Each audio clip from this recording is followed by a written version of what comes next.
Hello, this is now part 3, hopefully, well, for now, the last of the 3 parts we have on video tutorials about qtVlm pathways. And this is going to be about activating a pathway, which is once you have this pathway set up, we can follow it in the boat, or what we'll do here now to demo it, we'll use a simulator and we'll follow it, and it'll teach us how to navigate in current, how to use instruments. This the simulator in the qtVlm is an amazingly powerful training tool. Okay, so let's get started. Let me just say here, okay, I'll create a pathway. And actually, for now, it doesn't matter. I'm going to start. Time doesn't matter for this operation. I'm going to start from the boat in this case, and then append some PO. Well, let me stop here, cancel. Let me put the boat someplace here. Move boat here. Move boat here. Okay, so there's our boat. And now let's make a pathway. So create a pathway, and we're going to, from the boat, everything here is all normal. Okay, so test activate. Okay, that's the name of our pathway. Okay, append POIs. Okay, so here, now look, I clicked the first one. It's not going to draw any line. It knows we're starting from the boat, or it thinks we're starting from the boat. And then we have these are the routes we're going to take. That's the pathway we want to follow. Okay. Okay. So that's that. So, and we have the other two, and I hit escape here and so forth. So and now these are not locked. You can always right-click and lock it. Right-click and lock it.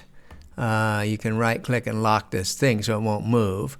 And so forth. So now when we activate it, we right-click and activate it. Then boat's going to know. Let's see what activate. Okay. See, if I activate it, now the boat knows that's where I'm going, right? Like that. So and then, but that doesn't mean anything until we're actually really navigating. And so, to see the implications of this, we really have to turn on the instruments. And this button, now this is blue. No, remember when you default toolbar here, there's a blue and a black. You can almost just hide the black one. That's more for the portable device, mobile versions.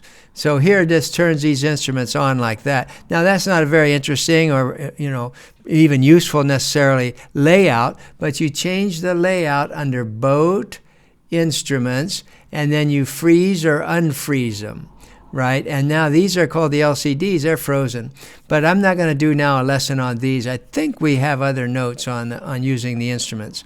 But I'm just going to leave them here for now. And then the histograms, and I'm going to do one histogram here just to show you how that works. And so that's where you define it. And if you unfreeze them, then you can drag these up. You can make them any size you want to, make them different colors, transparent, and so forth, I think. Okay, that's not it for now. Okay, so now we want to then run the simulator. And we don't have any wind, so let's basically just do this under power. Now you can turn the simulator. With a PC, it's Control S, or with a Mac, it's Option S. Or no, wait, maybe it's Alt S, maybe in a PC. Option S. Option S starts it here and then it's centered on the boat. And so that's that. And now what's going on? Oh, we're not moving at all. That makes sense. We have no wind. And if we look over here, I just clicked this once to turn this on. We have no engine on. So if I turn the engine on, and then now going 7 knots, this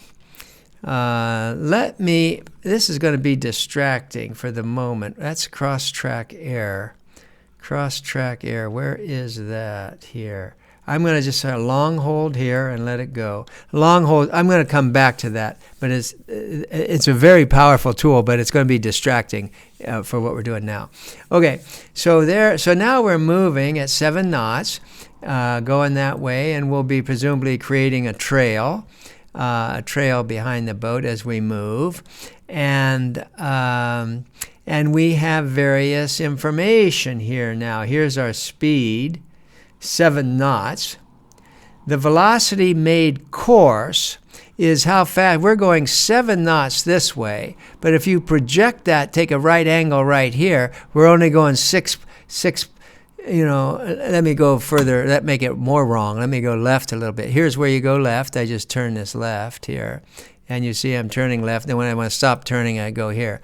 Now you see I'm going, what's my speed? 7 knots, apparent wind speed, apparent wind speed. Well, obviously, we're going 7 knots and we have no wind, so the wind meter is going to read 7 knots of wind. That's not very surprising. Okay, the VMC. So here we're going 7 knots this way, but this also tells us that if you project this line down to here, this vector from here to here is only 6 knots. So the velocity made course is 6 knots. Likewise, it's telling us that the distance to the mark from here to here is 2.86. Now we could presumably just, let's see, right-click the boat, ruler tool. That should be what it says, 2.86. Right, that's not anything interesting. Remember, you can get the, okay, I just did it. VMC. And we got the distance, and we got the direction. The course to the mark is 19. So that means this heading here must be 19. Now, let's do something. Let's make it a little more interesting and turn on. So that's what, when you're activated that mark, then that means that's all, giving all your navigation to your main target, which is the next point and a waypoint. Remember, when we're navigating a route, a pathway like this, we want to go point to point to point. We've made these marks here because we believe that's where we should be. So I don't want to be going over here or anything like that. I'll go to here once I get to here. All right, next. Okay, what I was going to say is, let's do this. Let's go in here. I hit the... this is grid corrections. That's just where this control is. Grid corrections. Now I'm going to just force the current. So I'm just going to now, over this entire waterway that we're looking at, I'm going to make the current flow 2 knots to 90. Current's flowing that 2 knots to 90. So that will make my navigation a little more interesting. So you see, the first thing is, this is the heading line of the boat. And if you want that heading line, you change that up here, boat settings, other settings, length of the heading. I made it 900 meters. There's 1852 meters to a mile. So that's about half a mile. So we could make that a little bit longer. You could make it a mile. If you want a mile, 1852 would be technically a mile. Exactly a mile, technically. Okay, so that's okay. So, okay. Wait a minute. I gotta see it. Why isn't that going? Okay. Oh, I'm trying to change that while I'm in a... I can't change that when I'm in a... well, maybe I just did. I'm not sure. But one of the issues is there's certain things you can change while the simulator's running and other things you cannot change. And if you find out something just cannot change, then shut off the simulator, change it, start the simulator back up. Okay, so we're doing our track. And now this is now where we want to go. So we would then, if we want to get the speed to the mark a little better, we would go. Now, see this pink arrow up here on the boat, when I turn around, now it's not, it's figuring the current here. So if I turn around to that pink arrow, that's going to be my optimum VMC. So I could do that. But I can also, I'm looking at the track here, so I can see when I'm, okay, that's it. Bang, right there. Oh, no, not quite.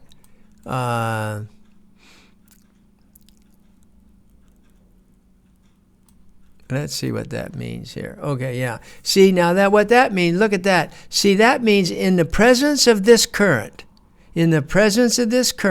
I just found, I didn't find, this computer calculated for me, what what direction do I head to exactly compensate for the current and track right down the line? That would optimize my VMC.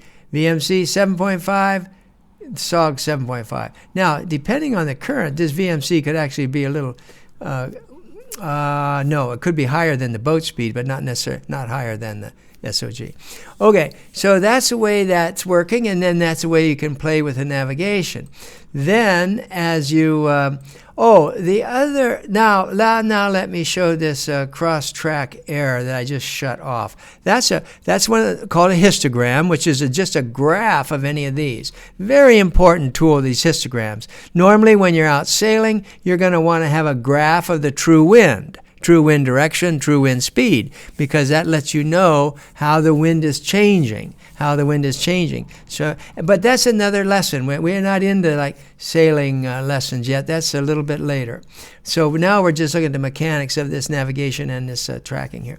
Now, what do I want to do here? So I'm going to take cross-track error, and to turn the histogram on, it's kind of like a long push here, and that'll turn that on.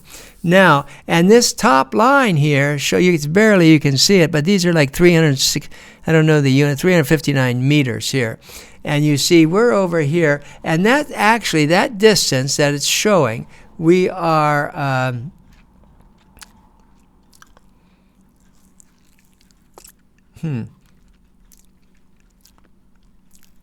we're on, it's green, it's on our port starboard side. I guess that's why that's green.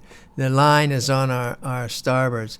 Here's where we started. This is basically the track that this is related to. This is related to. We were here and said we wanted to go here. So in principle, we said we want to go straight. So it's this line here that's defining the cross-track error. When you get up to here and go past this waypoint, then this line from here to here. So this will be a cross-track error on that side. This will be one on that side. And so, but now, so to illustrate this, let me crank up the speed a little bit so I can do a little more maneuvering. And then I'm going to turn and go across the line. I want to get back on the line.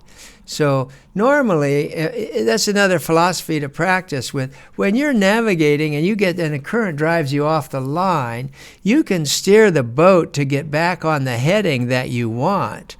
But if you get back on the right heading that you want, that doesn't necessarily put you back on the line you want. You're just on the right heading. So now we're just kind of like blast. Oh wait, I slowed us down, not speeded us up. Okay, now we're going like 10 knots. Okay, so this cross-track error ought to start getting smaller. I'm going to slow down here a minute on the turn because I'm getting back to the line. You see, I've got to get over here to this line. And when I get back on okay, I can stop there. Let me just speed us up even more. 32 knots. I'm under power. I'm in a fast boat, 22 knots, power boat or some kind. All right, so now you see I'm back on the line. You see the cross-track error. Now, when I cross the line, when I cross the line, this is going to go red on the other side. So this can be, it's not always that you're going to use this cross-track error tool, but it's a very nice display, especially especially when you're under power and you're in a case where there's strong currents and you're trying to stay right exactly on a given track. Then that's a valuable tool. That's a valuable tool, and this display. That's part of the study with activation. Now, what I'm going to do, let me just here, I'm going to pause. Let's see, Option S. Yeah, I'm just going to move this boat up a little closer. See, so what happens here, let's look at this mark here. Edit, mark. You see, arrival radius, 50 meters. So if I want to, that's 50 meters. So 50 meters. That means that when that boat gets within a circle of 50 meters of that waypoint, it's going to automatically switch to the next waypoint. Let's make that a little bit bigger. Let's make that, say, for the sake of right now, let's make it 200 meters, okay? Oh, and also, wait just a minute, even more, just to illustrate what we're doing. This is now not all stuff you would do. But let me go here, 1. I'm going to draw a range ring. Oh, and this is in miles. Bummer. Okay, so I want to draw, I've got to put 200 meters in miles. And there's about 1852, 200 meters. So I take 200 divided by 1852 equals, that's 0.108. Okay, that's a 0.108. Okay, now that should be 200 meters. Okay, let's see, where do I say okay? Okay, so that's, well, that's okay. So that's the circle right there. So let me, I can move, this boat's not doing anything now. Let me go up here. I just want to just to illustrate this. Okay, so now let's start the simulator now. Command S. Okay. Oops. Now, okay. So it's okay. Also, I'm going to get rid of this for now. Cross track error. Long press on this one. That makes that go away. It always starts head to wind. We don't have any wind, and oh, it's doing it to the apparent wind. That's interesting. Okay, doesn't matter. Let's just turn around here. I just want to see this thing automatically switch to the next mark.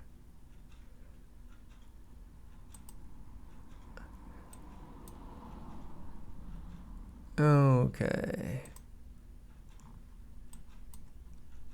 Okay, now, so you see as we get, this should be about where, I'll get there a little fast. Okay, well, it's going pretty fast, 22. So then it should switch to that next mark. And that's what, you see the just amazing power that you have here for training and practice and study. I'm in current. Now, we're not doing it at this moment, but you could just as well turn on a wind forecast. Now you see there it switched. As soon as it crossed the line, then that is the new course to the next mark, 64. So we're totally wrong heading. It doesn't turn the boat. We're not got autopilot or anything like that on. It just is just telling us where we are. So we would then have to turn the boat around and so forth. And again, this is a lot more interesting once you put a wind forecast in there, turn on a particular polar, and do all of this under sail. Okay, so let me stop that part. I want to show one last thing with this to finish up the pathways. Let me stop this, Command S, stop this. And now I close this by just clicking over here. And now let me go up here. I want to show one last thing just as a finish up discussion of pathways. And I made this little test case over here to show what's involved. Right up here. Oh, I'm not, okay. So let me just do, I'm doing Command and this. That means that should zoom on that. And it did. Okay, and I can do it again, Command. And I got the Command key down and zoom. Now that would be Control. I think that's Control on a PC. All right, so here's the thing I want to discuss. You see, look at this. There's a waypoint, a random mark waypoint. Right click and edit.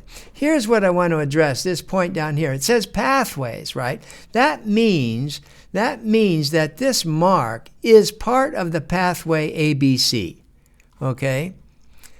That's what that means. So ABC, here is ABC. So that's part of that pathway. You see that color. Now if I go to this mark, B, right click B, and it's part of two pathways, A, B, C, and so forth, like that, etc.